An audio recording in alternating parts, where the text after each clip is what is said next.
Namaste everyone. Welcome to Advaita Vedanta Satsang House. The ongoing sessions are on Bhagavad Gita, offered by Bindoji from an Advaita perspective. We are on chapter 6, room number 7. All the replays of the earlier rooms, you can access them in Clubhouse, or you can go into the recorded versions available in the different channels shared in the chat. The YouTube channel is called Advaita Retold. The two other repositories are in Apple Podcast and Spotify platforms. There's a companion book that has been published by Artemisia, which is based on Bindoji's insights into Advaita. And its title is The Imaginary Door, published on Amazon. So you can access the book through Amazon. You can get a copy. When Bindoji is offering the class, we'll close the chat and hand raising. And once he is done, we'll open up those channels for any questions, clarifications. As always, thank you, Bindoji. Over to you. Thank you, Prakash. Namaste and Hari Om to all of you. My invocations. Om Namo Brahma Dibhyo Brahma Vidya Sampradaya Kartrubhyo Vamsha Rishibhyo Mahadbhyo Namo Gurubhya Shruti Smriti Purananam Alayam Karunalayam Namami Bhagavat Padam Shankaram Loga Shankaram Shankaram Shankaracharyam Keshavam Badarayanam Sutra Bhashya Kritau Vande Bhagavantau Punah Punah Ishvaro Gururatmeti Murtibheda Vivagine Vyomavat Vyapta Dehaya Dakshinamurtaye Namaha Om Shri Gurubhyo Namaha. The Gita Dhyana Slokam. Yam Brahma Varunendra Rudramarutaha Stunvanti Divyai Savai Vedai Sangapadakramो Panishadai Gayanti Yam Samaga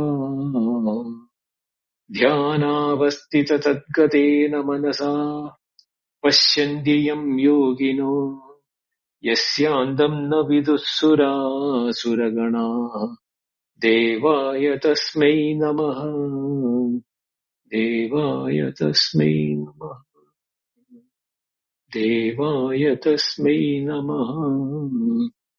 Om. In the last class, we discussed Yogi Yunjita Satatam Atmanam Rahasistitaha Ekaki Yatachittatma Nirashi Aparigraha. Now the yogin, the sataka, who is an arurukshu, who want to become an aruruda or a yukta, for him, he has to be atmanam rahasistitaha. He should abide himself in a secluded place constantly, sadatam. Ekaki, in the loneliness, in the aloneness without any interaction. Rahasistita means it can be a place where, you have somebody also. It may be a secluded place, but there may be others. No, but that is not the case.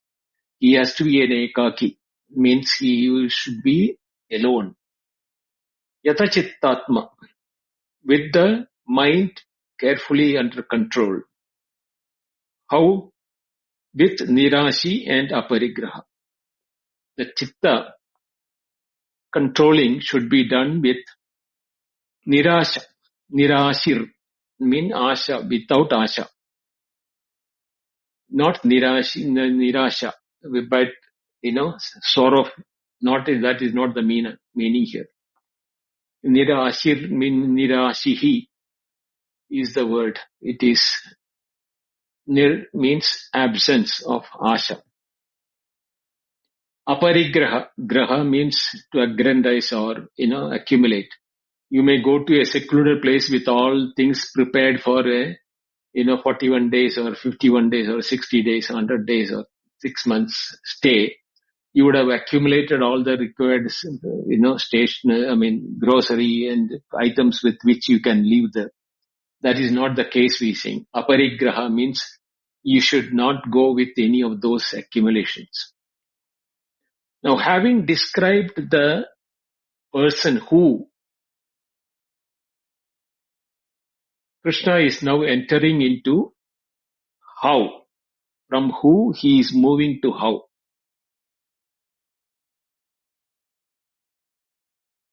Shuchau deshe pratishtapya sthiramasanam atmanaha natyuchritam nachi nicham chailajina kushottaram.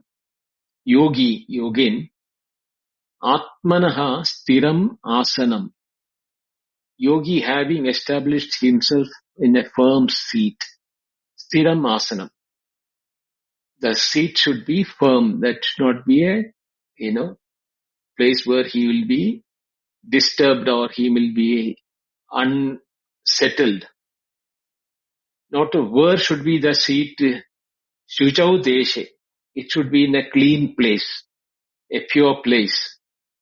Shuchi means cleanliness. Desha means place. And what should be the position of the asanam? Na ati uchritam, na ati nicham. It should not be too high nor too low. And chaila ajina kusha uttaram. Uttaram is razishtapya, mean having established in the order, cloth on the top, followed by deer skin, and followed by the kusha grass. As successive upper layers, one after the other. Grass at the bottom, then the skin, then the cloth. Should then practice yoga. Pradishtapya. Then he didn't complete it, but that yogam abhyaset is what we have to add on to that. So each word, I don't have to repeat it. This is basically an instruction for the purpose of, how one should start doing the meditation. So, Shuchau deshe, in a clean place, pratishtapya, having established or should be having set up the seat, etc. What? Sthiram asanam, a seat which is for oneself. Not tyuchurudam nati nijam, neither high nor low, with all those things I have explained it earlier. Now, there is nothing much in this except that the Shuchi Desha, it should be in a place where you should be not disturbed by any senses. Because in a clean places, the disturbances for the senses are less. One is that the smell will not be distracting you. Neither heat nor cold will be distracting you. Nor will there be any attention or dragging your sound, etc. That these are the type of suchi which he is talking about, not just mere the ordinary cleanliness. The cleanliness should be the cleanliness of the distraction which can happen to each of our senses. Once that has been done, then there should be the seating which is neither too high nor too low. If it is too low, the chances of some, insects crawling over to the seat, etc., can be a possibility. Neither it should be too high, because the tendency for us to fall asleep when we start the yoga practice or jhana practice is very high. Because the tendency of the mind, when there is nothing, because we said nirashir, nirashi, nira aparigraha, when all those things, and yatachittatma, one who has controlled the mind, that mind which doesn't have any of the distractions, the chances for it is to go into the slumber or a deep sleep is very, very, very likely. So the seat should not be too high, so that even if the person sleeps, and falls, there won't be any physical damage to it. That is why it is very mentioned clearly, it should not be too high and too low. And as mentioned, the 3 layers, the grass is to protect from the ground, the skin is to protect the temperature, and the skin and the cloth on the top is so that our skin and the animal skin, which is the deer skin, which is mentioned here, that should not be, giving sensation or any type of disturbance to the seat. And having done that, Prajitapya, having well established in that such a posture, Atmanaha Yogam Abhyaset. One should practice the yoga. Now, how it is to be done is going to be explained in the next, in the Dhyana Prakarana, which starts this 11th, because Dhyana Vidhi, instructions to how to sit, is what begins in this verse of 11th verse. The outermost, so like the place and the asana, the physical setup is now explained. In the 12th one, it will be the outer and inner. Not only the posture, the gaze and the mental focusing will be discussed. And then 13th and 14th, the inner orientation of the Andakarana will be discussed by Krishna. And in the 15th will be the innermost, Shanti Nirvanam Param Shanti Nirvanam. That is the fruit of this yoga or the meditation is explained in this. This movement from outside to the innermost is a sequence what is called the Dhyana Prakarana in the Gita. So having completed the 11th one, let us move toward the 12th verse, which talks about still the outer, but then the process. Tatra ekagram manakritva yacha chittendriya kriya upavisya asane yunjyat yogam atma visuddhaye. Now, the prose order is Tatra asane upavisya, having sat down in that seat. Mana ekagram kritva, having made the mind, ekagram means single pointed. Yada chittendriya kriya, being one whose chitta, senses and other activities are restrained. Yataha means restraint. Chitta, Indriya and Kriya, action, senses and chitta. Atma Visuddhaye Yogam Yunjyat. One should practice your dhyana for the purification of the self. Here the word yogam means it's not the yoga, it is the dhyana what he is talking about.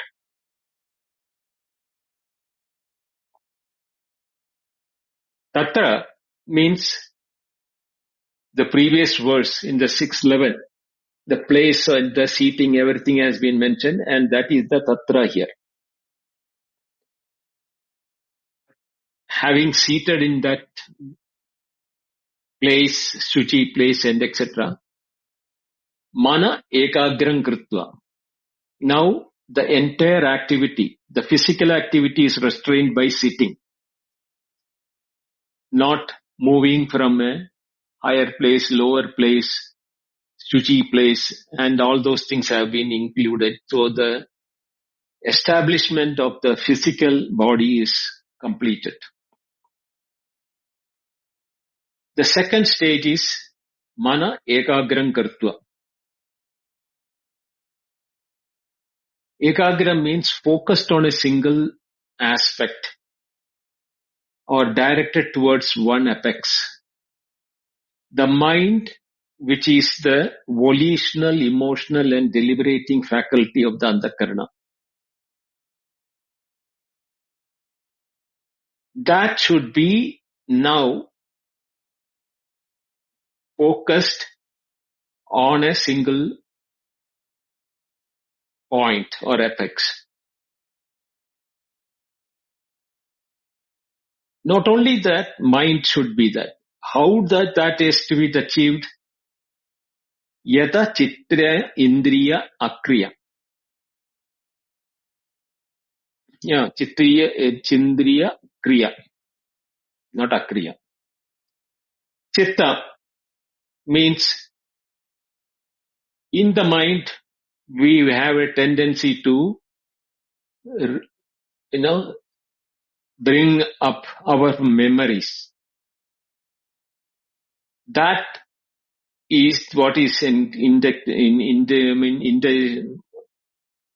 introduced as the word chitta here. Senses and activity, both are to be taken together. All the senses, Shabda, Sparsha, Rasa, Rupa, Gandha, all the 5 sense organs and all the senses of action. And senses and actions along with the memory, when it is yata, means restraint. That is the time when the mind will be able to go to single pointedness.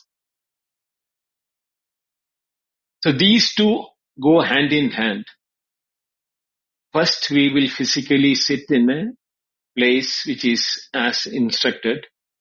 Second thing is that we will be restraining our senses, actions, and memories.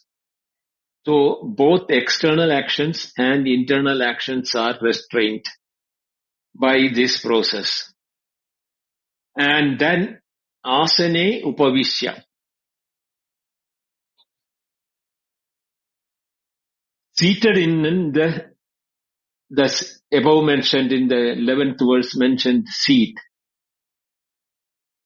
Yogam yunjyat. The practice should be done. Yogam, dhyanam here. Yunjyat means by taking the mind, which is ekagram, is single pointed. That should be now yoked. Yunjyat means yoked or should practice here.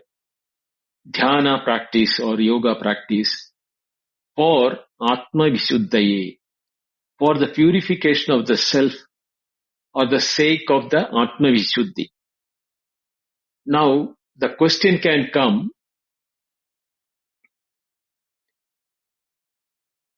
why should the Atma Vishuddhaye, why did Krishna has to mention that word Atma Vishuddhaye here?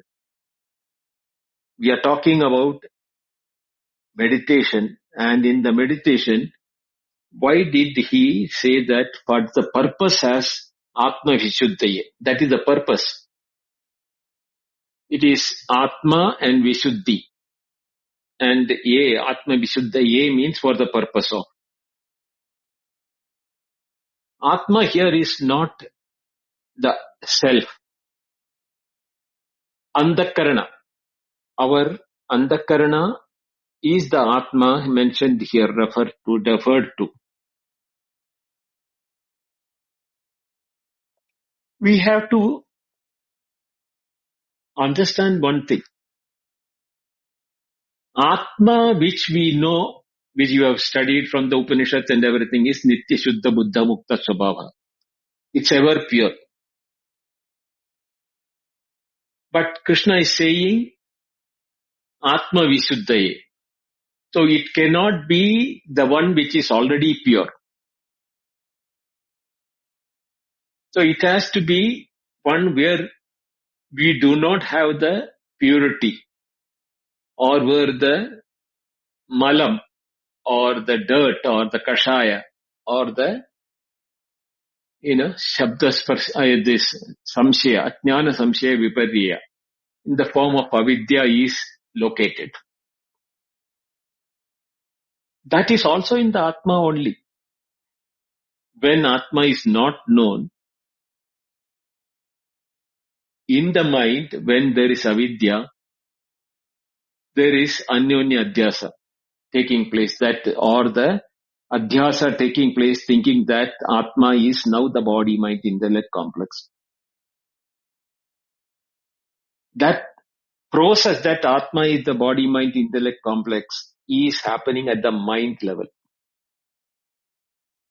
And it is that same mind, when turned inward, means, or when cleansed with the visuddhi of the truth, of what is the true nature of Atma, it is in the same antakarana, Atma minus, the Atma is appreciated and understood. There are no two places where it can happen. The knowledge, when it is forgotten, avidya means vidya bhava, or the absence of knowledge.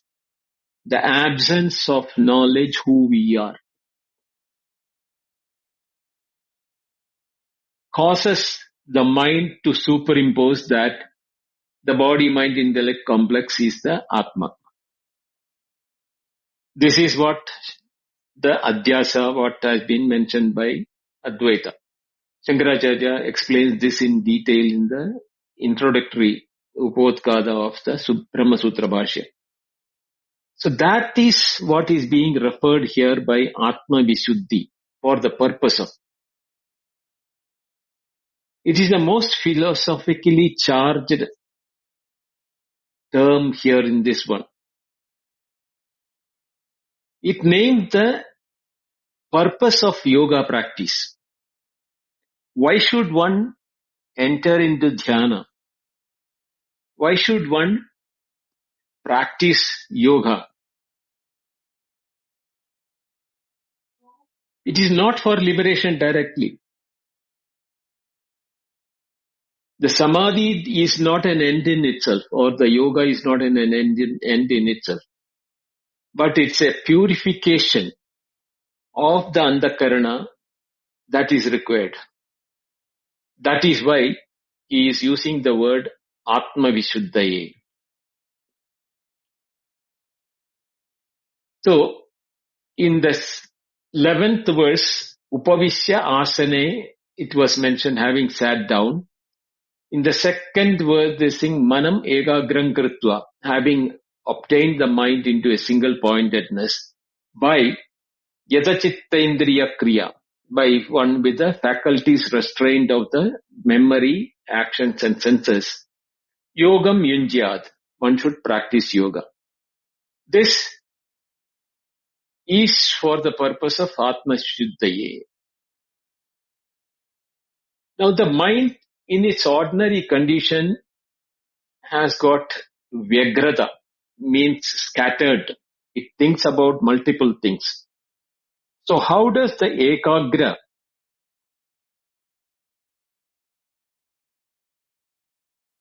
Ekagrata happen? Because the mind which is Vikshipta and Vyagra, that is scattered and dispersed, moves from object to object in rapid succession. So this is how the mind is operating. It moves from object to object. The content of the mind wavers. So when we have the senses in operation,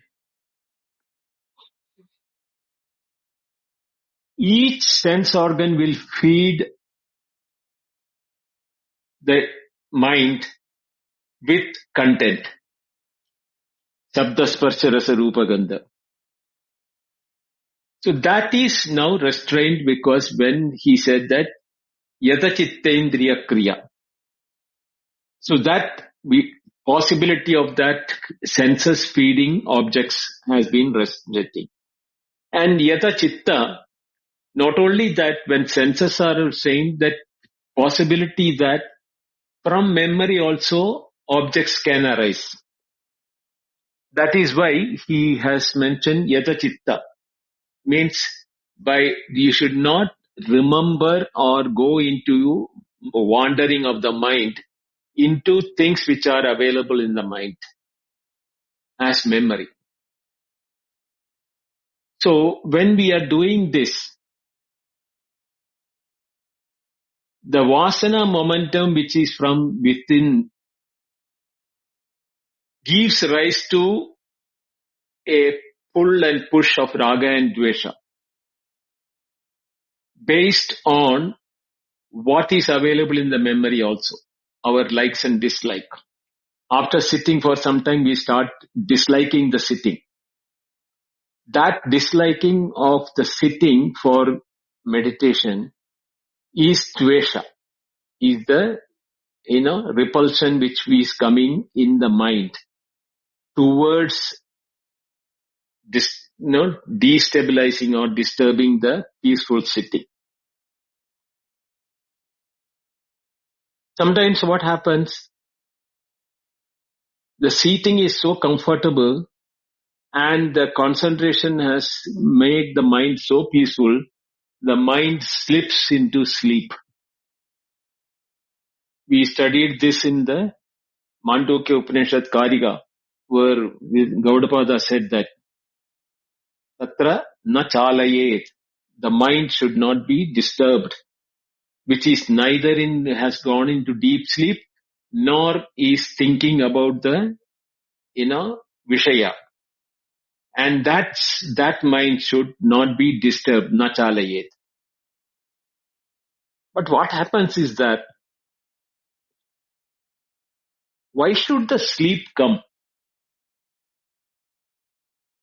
When we are attempting to do something as in dhyana, why should sleep overtake and push us into deep sleep? That is again due to the samskara or the vasana.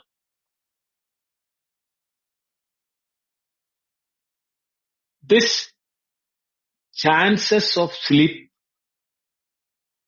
and thinking that one was in meditation is a very common happening with sadhakas, those who are started doing the dhyana practice. They don't realize that this is happening to them, but they think that they were in the deep meditation. But actually in that deep meditation, you ask them what did you know, they'll say they knew nothing, which is nothing but deep sleep. But their thought is that they are sitting in the deep meditation. So when yoti yedadam yunjyat, the word, when he mentioned yunjyat, there is a subject to that verb which is not mentioned.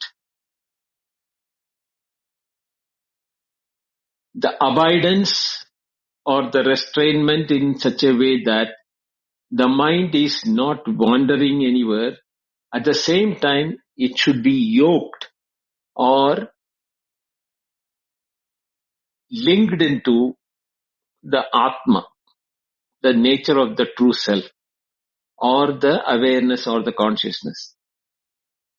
It should be in a state of apparent deep sleep, but aware of the consciousness, awareness in which nothingness is being known to us. So it is not a deep sleep, but a deep sleep equivalent, at the same time fully conscious. Think. It can be practiced only in waking. And the Atma Vishuddhaye, the Shuddhi of the Atma, can happen only when the sadhaka, when he attempts in awareness to know the awareness, which is the jnana nishta.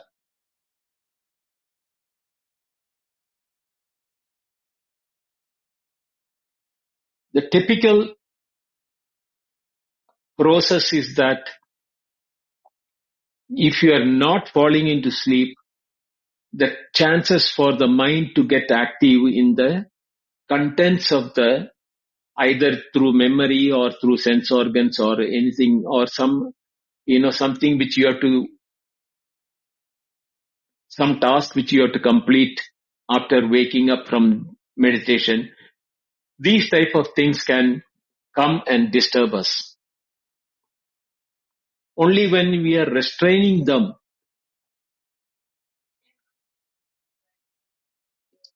consciously, restraining has to be a conscious effort, not to fall asleep, not to think about anything in the object content basis, content of our thought. This can be achieved after a prolonged practice only.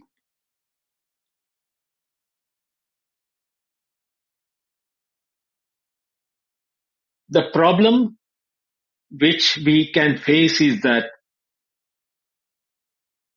we will not be able to restrain our contents of the objects coming and disturbing us.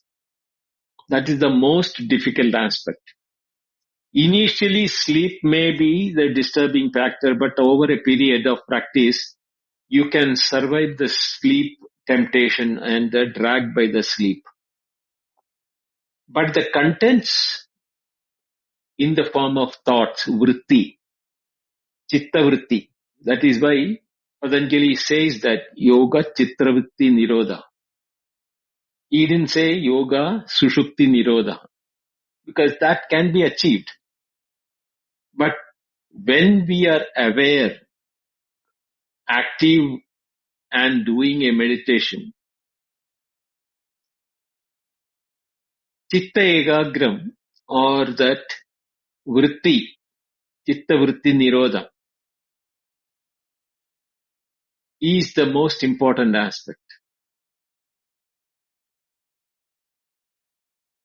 Chitta vritti is a natural process, swabhava, of the mind. So we are asking the mind to do away with the swabhava of the mind.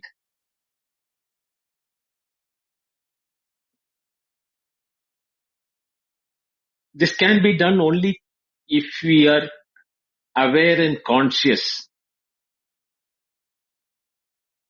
This is where the neti will help us. When we say not this, because when we have identified the content of disturbance of the mind, we know that we are not abiding in the Atma or the consciousness awareness. So whatever being a part of the consciousness awareness should not be disturbing us with the objectiveness of it. That is why the neti, when you do it, whenever the thought comes, you are identifying it as an object and saying, not this. And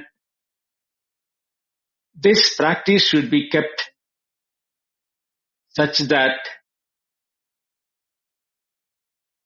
we get a control over our vikshepa shakti of the mind, projection power. Because that is the Maya's, which is Maya's power, which is happening in our mind. When the mind is disturbed, it is under the spell of the Maya. But only when it is directed towards the stillness of the mind, which is not sleep, but at the same time it is awareness without content.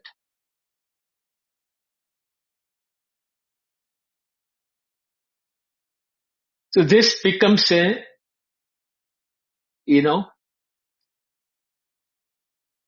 practice which one can successfully achieve by doing ekagrata. Ekagrata means making mind single pointed. It is opposite to vikshepa.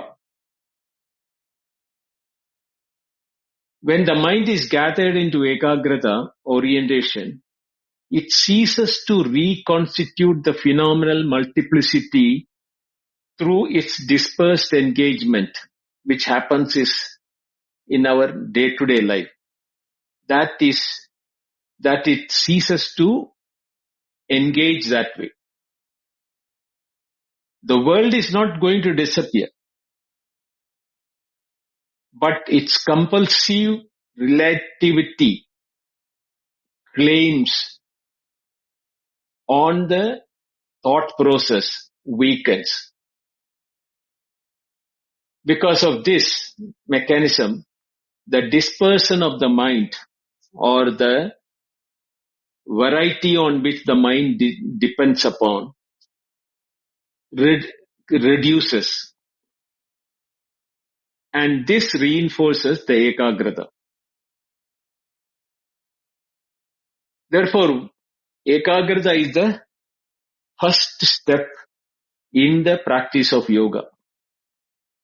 Because at the yoga practice, in the ekagrata, it directly addresses the vikshepa shakti of the mind, the wandering of the mind. When the wandering of the mind reduces and it reaches progressively to more interior levels of antakarana, it will be progressively dissolving the vikshepa in the antakarana until the deepest avarana shakti,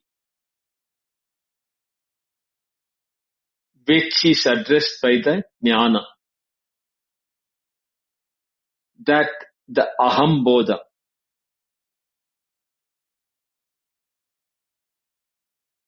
If you think clearly, the aham, the individualized feeling that I am, not what I am, but the idea that I am, which is called the aham buddhi. Aham buddhi is also a modification of the mind.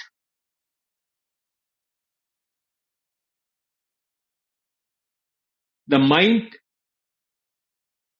when it doesn't project the aham buddhi, for example in the deep sleep or a dream, it experiences.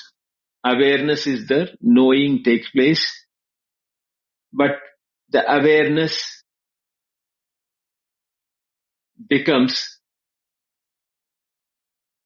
null and void of the content in it. The content was aham buddhi. So when the aham buddhi is not there, the chances for the mind to project and create a dream is very highly possible. So what happens is that when we are bringing ekagrata for our operation in our meditation, that gets substituted with the vikshepa of the mind from the chitta. That is nothing but dream. That is why even that has to be controlled. Now, we do not have a control over our dream in the ordinary sense. Because we go to sleep, whether we like or not, if dream appears, it is not that we decide the dream to happen. It happens by itself. But what happens is that the ekagrata is not complete there. Because the experiencer, he may not be the same physical body identification, but as I am dreaming, I am experiencing these things in the dream, that I-ness, or what I call the aham buddhi, is present even in the dream. In the waking, it is associated with the mind, body and the intellect. In the dream, it still has the identity of the individualized person.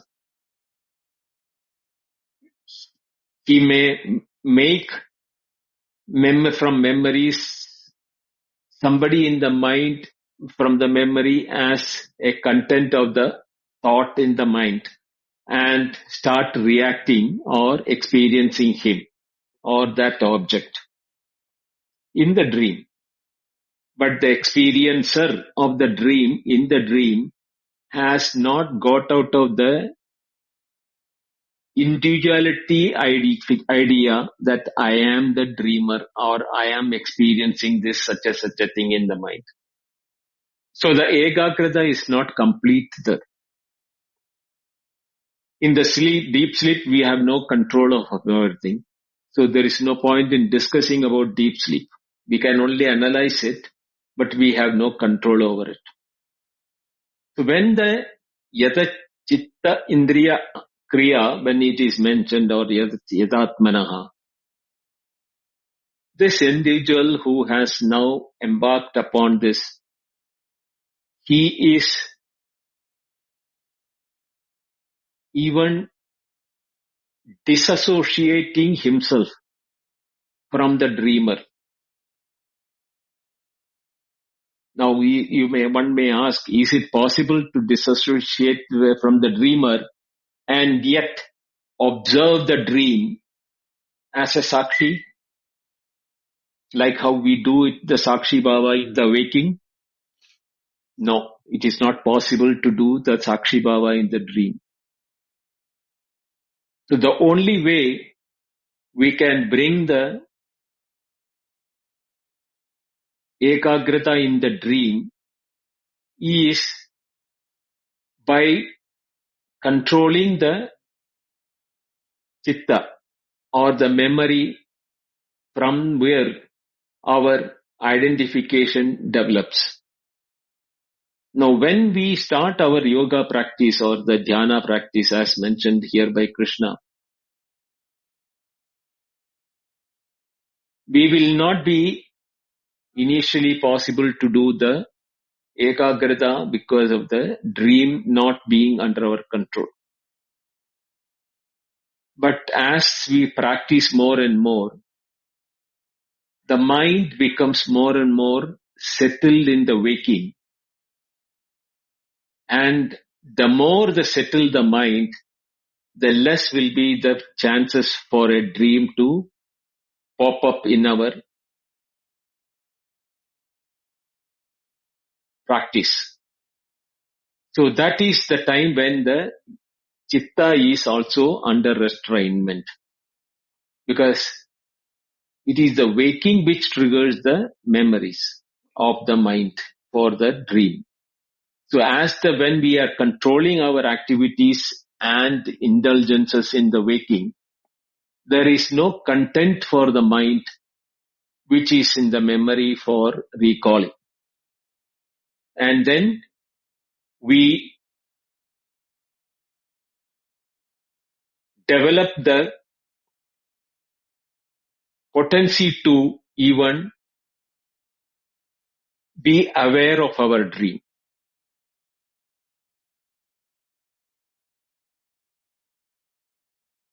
Krishna is moving further,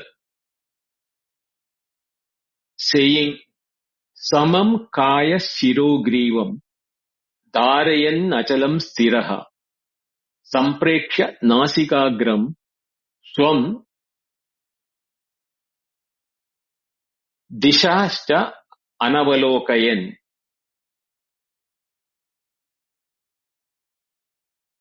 Stiraha, being steady, stiraha sun. Kaya shira grivam samam achalam dhyarayan. Holding the trunk, head, neck straight and motionless. Swam nasikagram samprekshya. Having directed the gaze to one's tip of the nose. Dishascha anavalokayan. Not looking towards the directions. Now here, let us look at the words before we go into the explanation. Samam kaya shiragrivam. Samam means here it is balanced or even or erect. Kaya shiragrivam. Trunk, head and the neck. The three segments of the body kill vertical axis. Samam means in the same straight or erect position. Dharayan, maintaining or holding that. Achalam stiraha samprekshya. Achalam, motionless. Stiraha means firm, established. Samprekshya, having directed the gaze or completely, fully gathered attention. Where? Nasikagram. Swam nasikagram. In one's own tip of the nose. Now the Dishacha Anavalogayan is not looking at or gazing towards directions.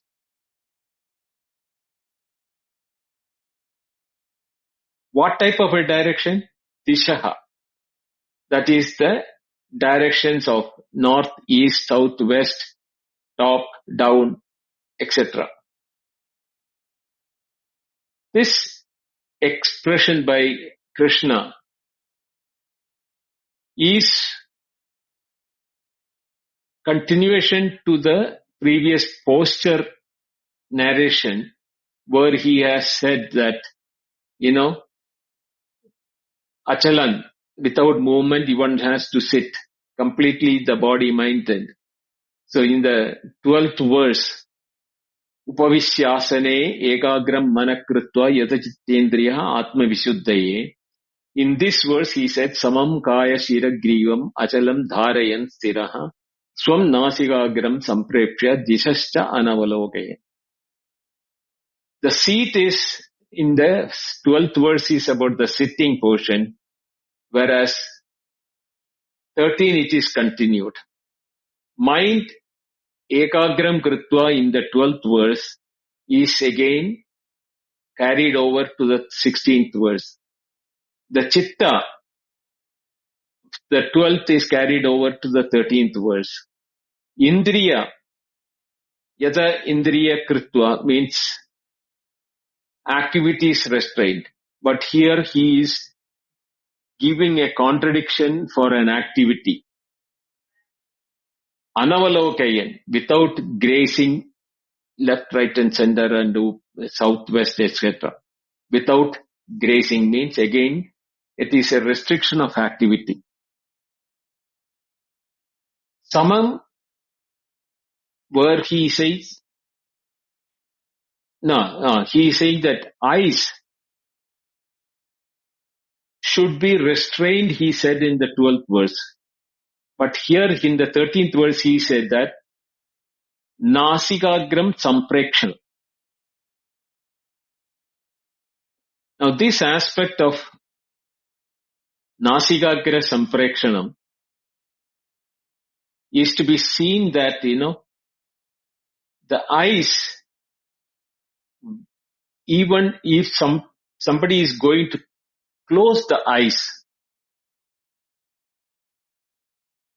at the same time, objects and thoughts and mind, etc. are coming from the memory. We go into a state of a dreamlike situation.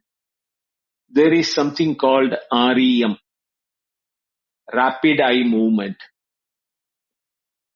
The rapid eye movement is the indication that mental activity is going on in the Andakarana. So, when he says that, look at the tip of your own nose while meditating without closing the eyes,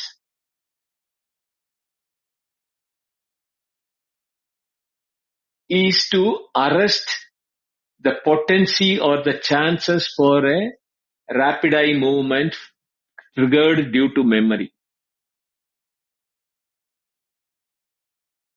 It has to be understood in the sense that this looking toward the tip of the nose is a process by which you can control your chitta or your memory being, because those are all, that is why I said we cannot control our dream. So we are not going to close our eyes because of which a rapid eye movement starts taking place. When we keep our eyes open and look at the tip of our nose, the rapid eye movement is also arrested.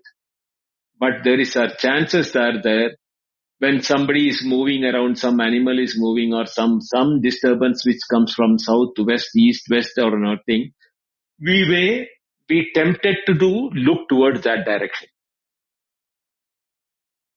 So, Dishacha Anavalokayan, when Krishna said is that while you are concentrating at the tip of your nose for avoiding a dream potency coming up, you should not be disturbed or distracted by anything from any of the directions where the eye can go in search of that disturbance or distraction. That also has to be arrested. So the picture now is very clear for how do we start practicing the meditation. To sum up the 3 verses which I did today, it has to be a cleanliness place of cleanliness, not for the physical cleanliness of the location. It should not be a distraction for any of the sense organs. And the seat should be a firm seat, neither too high nor too low, with sufficient protection from the heat and the other disturbances which can come up from the bottom. Those days they had used the grass and the skin and the cloth. So today we can use anything which is protecting us from the cold from the floor. At the same time, it should not get overheated by our continuous sitting. So a folded cotton cloth is an ideal one for sitting there. And having seated, we should be concentrating on the Andakarana, where the mind should not be engaged in the sensory inputs which are coming. Not only mind, but also physically, our sense organs should not be active. In the sense that our temptation for our indriyas to get attracted by the vishayas from outside is something which we have not learned how to practice it. The contents of from the sound, etc., the tendency for us to give attention to that.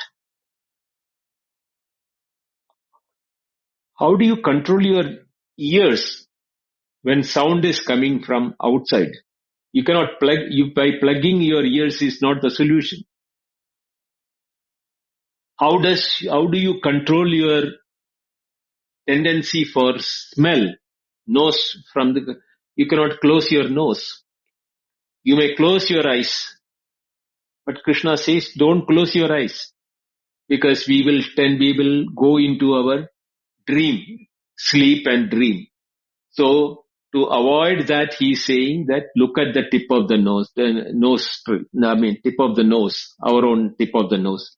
Thereby we are reducing the rapid eye movement and our tendency to fall asleep. That is as far as the mind and the eyes are concerned. But what about our ears and nostrils, etc., and the skin, etc.?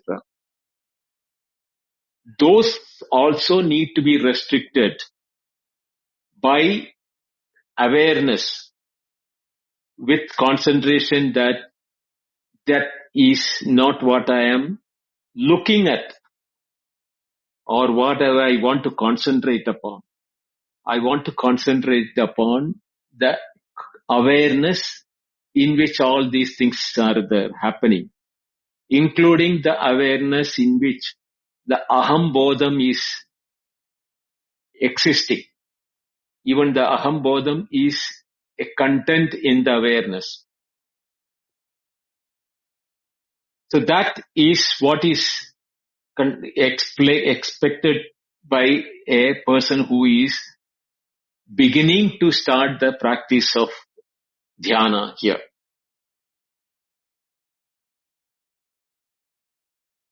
In the next verse, Krishna says, Prashantatma vigadabhir brahmachari vratai stitaha manas samyamya matchitto yukta asida matparaha.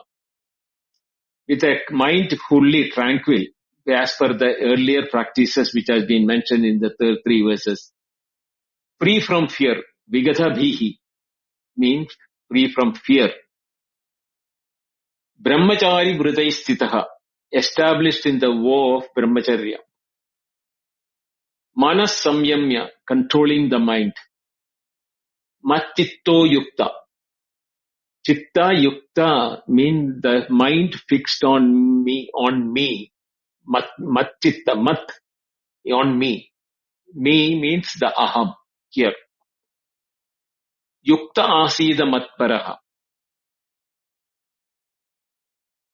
Thus, matparaha means supreme goal of me as the supreme goal. Yukta asida. He has to do the yuktaha means meditation. Yuj. Has to practice. This we will take this verse and the verse next, that 14th verse tomorrow. I'll stop here for the time being. Om Purnamada Purnamidam Purnat Purnamudachyate Purnasya Purnamadaya Purnameva Vashishyate.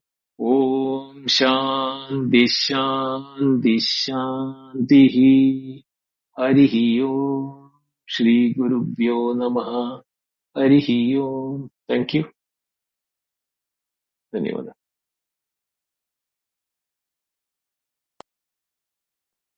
Thank you very much, Bindoji. I've opened the chat and hand raising for any follow-up questions or discussion.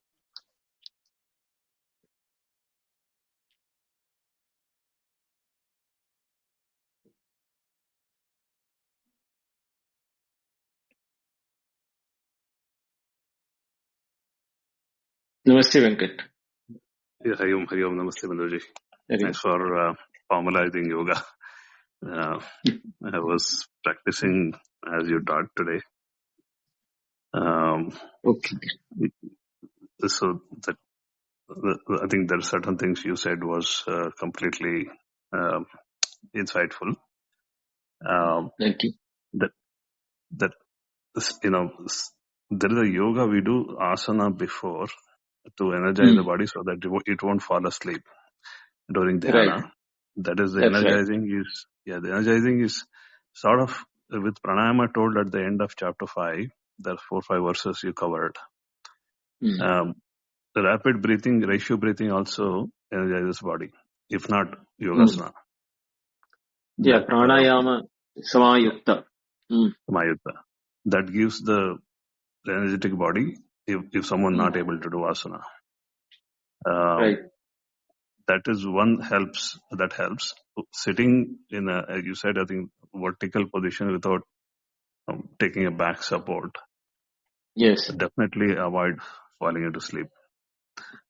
No, but back support, what happens is that the tendency to fall asleep will be more if you take a back support. Yes, Venuji. And further, that ekagra chitta, pulling away from the senses, there are other techniques such as, in the dharana, we are given the Shiva-Panchakhari mantra. Right. To avoid the other thoughts coming in. And it goes to extreme, in fact. In breath you chant and out breath you chant. So that way the mind is totally pushed to the corner by giving this diet. So yes, hence further the tranquility kicks in before dhyana. So then the dhyana become, because of the breathing, extreme breathing and this mantra, it puts the mind in a tranquil condition, even for one who's not even aware of what is it doing. Here, Krishna giving awareness why you are doing it. Yes. So that's a big difference here, Vindoji. Right. Nasik Agra was, I'm remembering the monk's walk, Buddhist monk walk, looking at the tip of the nose all the time. You should not walk looking at the tip of the nose. Their practice, but they can fall off, if there is something, even uneven. But they do that to avoid the wavering mind. Yeah. So, see, the thing is that is why Krishna is saying that anavalokayan disha cha avanavalokayan. Why he is saying that you don't even look in any of the direction. So when you are doing that and walking, you naturally will nasikakara. Even if you are looking, that you are looking the monk who is walking in front of you, so that you don't have to look down. But the first monk who is walking cannot avoid but to look at the direction in which he has to walk. Then only he can take the other, like an ant going, the train of ants going one after the other can happen only in such a case. But the first one has to definitely look. So he may be helping others to do the meditation, but the thing is that is not what Gita advises. Yeah, that's pretty clear, Vendoji. This is actually very, very good advice. Even, you don't need any other tool other than this. Yes. That wavering mind, you should do. You go into dhyana without that wavering mind. The eyeball movement, definitely you put nicely. That dreamy mind, that ego in another way takes over. Yes. See, normally people do one thing is that they close the eyes saying that I am doing meditation. And when they close the eyes, the chitta, the memories which are coming up, will be running in the mind and the eyes will be moving. Rapid eye movement will be definitely there. which can be seen by others, but they will be thinking that they are in meditation. Yes, Vedaji. I think these are nicely caught up. The whole phenomenon of, the challenges, I think, are addressed directly here. Very nicely, Vedaji. Thanks for covering. Thank you. Okay. Pranam Nirmali, Pranam Prakash, Pranam Venkatji. Like clarification है, एक confusion है और क्या जरा ठीक से बोलो. sorry, Speak properly. clarification and a confusion. So first when I sat here, okay, so you like the words were coming out, and then the words were there, and now maybe like there's something in the background which got on, and at the moment you said awareness, being aware about the sound. So suddenly, like my eyes were open at that moment, but as of maybe like I cannot say how the perception is happening in a sense, but yeah, that shift of sudden attention towards that due to that aspect of sound, it shifted to something which I missed, and so kind of a missed in a sense. Maybe I was not aware of that at that moment. So that was happening in a sense as the words were there. Yeah, Kritat, what happens is that the tendency for the mind to go between the topics is very high. So you will be able to do the concentration and, come to the single pointedness only on repeated practice. Krishna later will be saying, Abhyasena kaunteya vairakyena cha krishyate. So you have to do the abhyasa, practice. So And on repeated practice only, you will be able to achieve that your concentration is single pointed. Okay. So like few more things to add onto it. So for that time, like when I was here, so I was not sitting in any kind of a posture. So I just got into the Padmasana, and as of said, so second the word ekagra. So the response. Eka agra is ekagra. Ekagra chit. So that's what I got from that aspect. So as of now, I'm not having any posture, maybe whatever. So this mind and body aspect. So okay, you mentioned being sitting in a place where there are no insects or maybe whatever. So mosquitoes or maybe like there's a slight sense of discomfort which my body is not accepting, in a sense. So yeah, that's very valid in sense. That's a natural aspect. And yeah, so the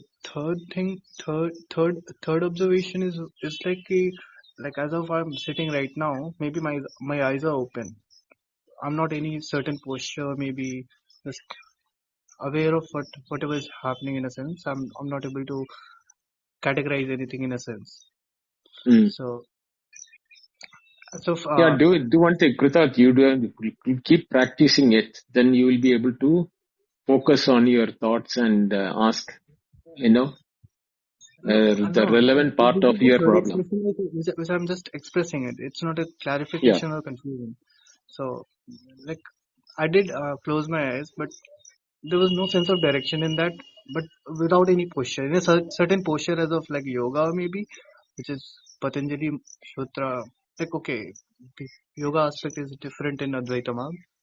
So both was like when you did mention that Bhagavad Gita as it is of like pointing to the tip of the nose. Okay. Yeah. So I was in the Padmasana, but at that moment I closed my eyes because as earlier I did read as it is in a sense. So उसमें it was told कि a bit neither too open neither too close. So but I closed at that moment. So now, what happened to me was like there was some sort of which never happens in a sense. So sometimes it goes like Trataka in a sense. So it was like shifting, like changing its. There was a spandana in that sense. So again, then I just for a moment I was just came out of that domain. The same thing happened for a while, but yeah, something else started. So I just Okay. shifted my attention and then Okay. got to the tip of the nose. So now Okay. when I was in a physical sense now, so when I was doing Okay. that, so this nose, like there's a sense of illusion in that perceiving. My eyes were not that wide open or closed. It was kind of squint. And now when I did this nose and then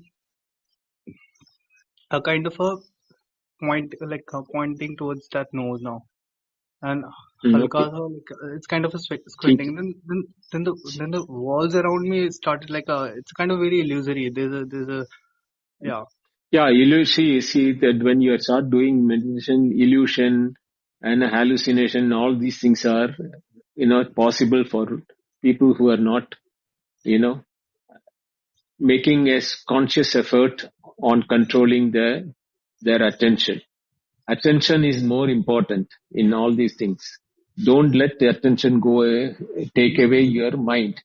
When the mind is not at an attention, that is the time when you get illusion or hallucination, etc. No, I'm not So, stating about the hallucination. no. I understood, Karta, what I'm saying. Like, just listen to the lectures in the next classes, then you will understand it much better. We have just started. Okay? Okay. Yes, Prakash, I think we'll close the day. Okay, Benderji. So this will continue deeper into the actual mode of practice. But what you presented today was very, very important, I think, as a foundation. So doing the Shravana Manana on that and coming back tomorrow will help, right, Benderji? Yeah, it will each, because, Krishna is taking us through a complete path. He first explained to whom is yoga required. There are two people, yogin and yukta. The yukta is a person who has aruda. He has already achieved it. So for him there is no need of it. But those who are arurukshu, who is wanting arurukshu muni, so that is a yogin, and for whom the meditation is required. And that how it should be done is also being explained by Krishna. See, if you look at it, Krishna started with telling the absolute truth in the beginning. Ashocyananya shojastam natum shochitum arhasi. You are crying for something which is not it. Then he explained the Atma. The Atma that najayate mriyate va kadachit, nasato vidyate bhava. All those things he explained. Then Krishna asked, how will a person who knew will behave? So that was explained as Sita Prajnasya Bhasha. But then he said, Arjuna got confused. You are talking about me to do action one side and saying that, Sthita Prajna is the better way. Now I am confused, which is the better. So he knew Arjuna is a person who has not understood what is the actual implied meaning of a Sthita Prajna. So he started with the Karma Yoga. Then he went to Karma Sannyasa. Then he explained the process in which it is to be. And then, Karma Sannyasa Yoga, then Jnana toward the end of that. Through the Karma Yoga, Karma Sannyasa, Jnana he explained. Arjuna still did not get it. So that is why he starts with this. Now, there are two set of people who want to achieve and who have achieved. He didn't explain much on the people who have already achieved. He just mentioned it in one or two verses. But he is now concentrating more on people who want to achieve it. So start with those. The basic level is to start ekagrata. And that is the beginning of everything. And to achieve ekagrata, he is saying that what are the physical and mental requirements for that. That he has now said. We'll develop upon further. Krishna is taking us, hand holding us stage by stage. So we should be patient and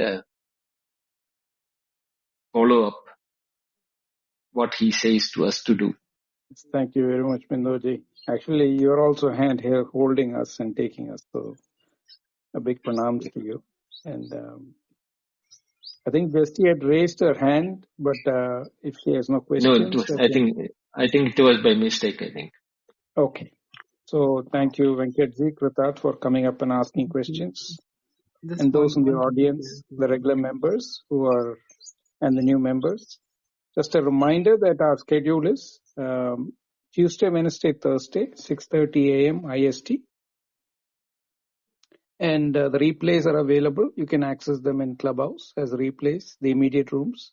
But if you want the whole sequence, Advaita Retold YouTube channel will be a good place to go. There are also two other repositories, one in Apple Podcast and the other one in Spotify. And if you want to further, reading material, there's a book that has been shared. The book is titled Imaginary Door Pen by Artemisia, which is based on Bindoji's insights into Advaita with very succinct examples. And as always, thank you very much, Bindoji. So I'll pass it over to you to close the room. Thank you. Thank you, Prakash. Thank you, Venkat. Thank you, Kritat, for having come up. We will continue our verses on the Gita tomorrow and the after tomorrow for this week. See you all tomorrow. Hari Om. Have a good day. Bye. Have a good day, Bindoji. Hari Om.